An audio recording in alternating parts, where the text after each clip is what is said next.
Welcome back to my channel. I'm so excited to show you the look that I'm doing today, and I have an amazing friend of mine. Sees we've been friends like I think it's been now 10 or more than years now, and this is one of the first looks that we did back in 2020, and this look we did it in 2021. I really loved it. I love sparkle, I love cut crease, I just love anything bold that stand out because that's more of my personality. And this is the look that we did 2023 with some contacts. I think this look deserves a tutorial. Let me know what you think. And I just had applied contacts. Let me tell you, contacts and not child's play. At times she was a little bit tired because she was coming from gym, she wanted to sleep. So yeah, contacts kind of like gave her a hard time on this time around, but we are ready to go. And she was sleeping, most part of this recording. So we went on to get our eyebrows ready. I ran out of the glue of my eyebrow gel. Actually, I didn't run out. What happened, I left it open, I think, when I was doing somebody, and it dried up.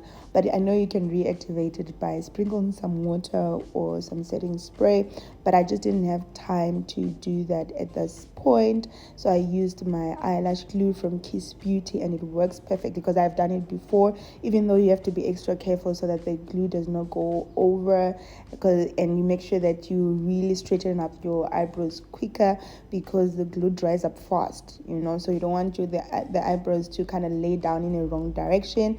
So here I'm using the pencil from David Cosmetics. I think it's from Slivia Mac, if I'm not mistaken. I'll just leave the products that I use down below. But with these pencils, guys, you have to make sure that they are extremely sharp.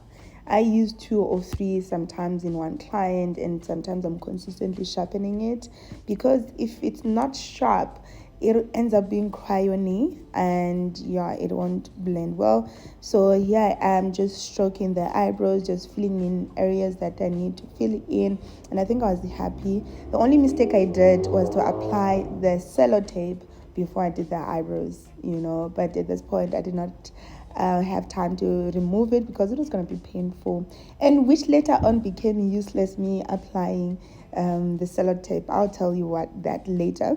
But I went in to line my brows using the phone concealer from LA Girl. Guys, this concealer works perfectly for me.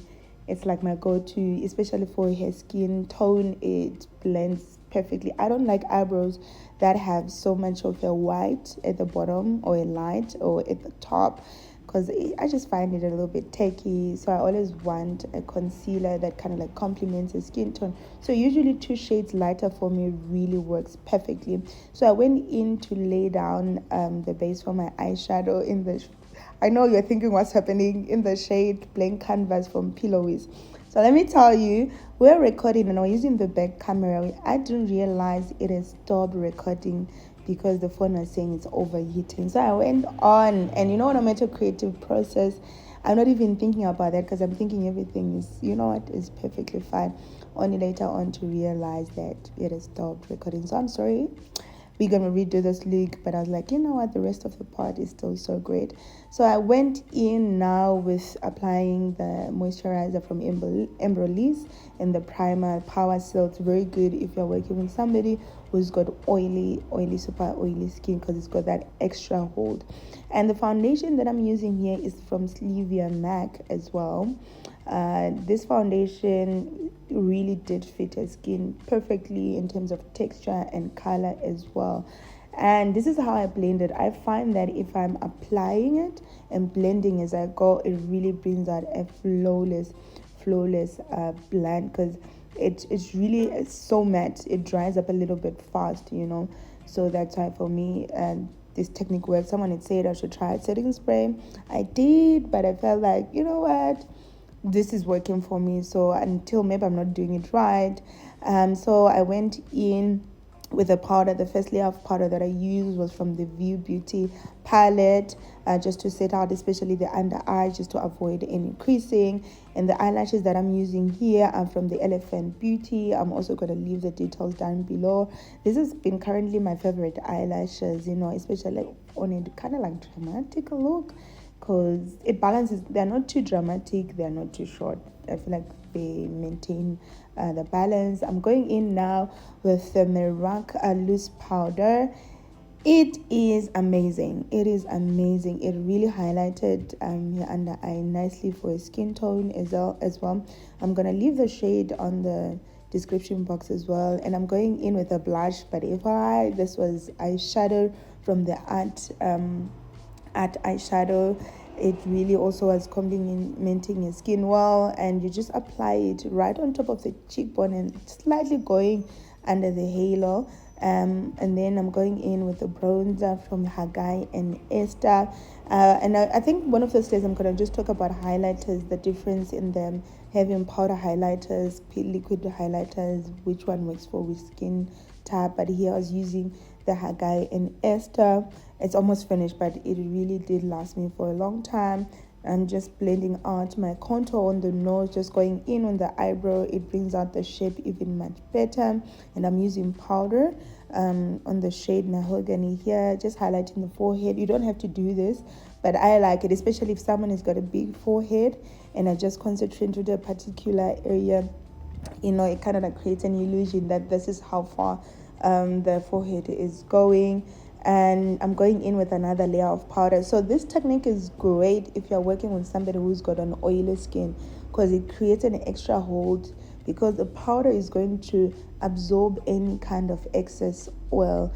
Please guys, don't forget to subscribe and like, okay, and leave a comment.